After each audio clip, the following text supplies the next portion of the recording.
Going to pot. New Jersey could be following California's lead and going to pot, trying to use marijuana in hospitals. But are they taking it upon themselves to override the FDA? New Jersey State Senator Nicholas Scuteri and David Evans, the executive director of the Drug-Free Schools Coalition, join us for a fair and balanced debate. Good morning, both of you. Good morning. Senator, why do you, you're the fellow who has written the law. You say that New Jersey hospitals have come to you asking, hey, we want to make pot legal in the hospitals?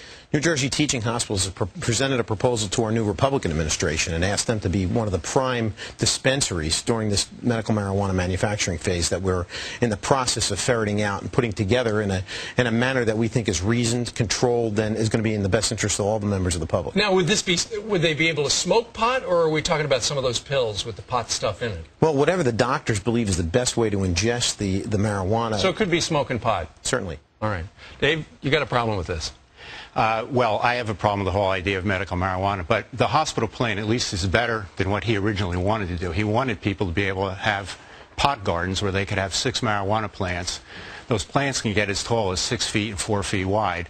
And then they moved to setting up pot stores all over New Jersey like they have in California. So this is an improvement, but you know, when you have a pig and you dress it up, it's still a pig.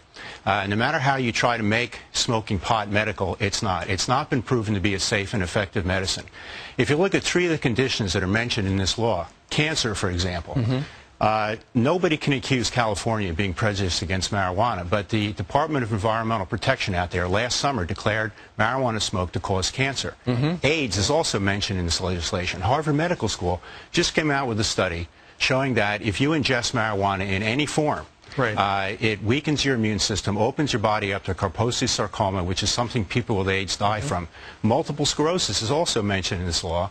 The National Multiple Sclerosis Association in April of 2008 came out and said, do not smoke marijuana if you have multiple sclerosis. There's too many negative side effects.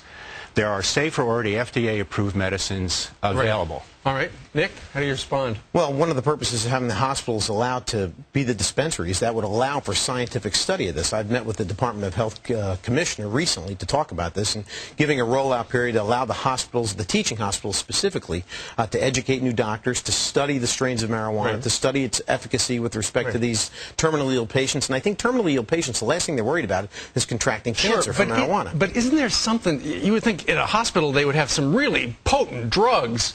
Are you telling me that they've run out pot, smoking pot is better than, you know, the stuff that pharmaceutical companies in New Jersey have developed? Well, that's the whole purpose of it, is to allow the significant study of marijuana in its efficacy for its medical purposes. And yes, marijuana's been around for years and years and years. No one's ever died from it. And one of the things that the doctors would like to be able to do is to study it in an efficient manner. That's why a significant sole source production might be the best way to roll this out. I'll give you the final word. The senator has just made my case for me.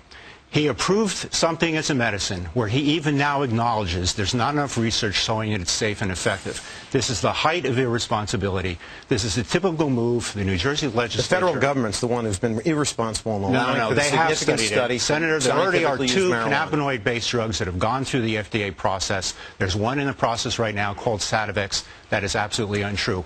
Leave it with the FDA, not with the New Jersey legislature. When I see someone overdose from marijuana, then I'll be concerned that you're correct. Plenty of people die from marijuana. There has not been drunk driving accidents, industrial accidents, cancer, emphysema, all of those conditions. If you looked at the research that I had sent you on the medical dangers of marijuana, you wouldn't have that opinion. All right, guys, we're going to have to end it right there for now. Senator Nicholas Scuteri and Dave Evans, we thank you both for joining us live. Thank you.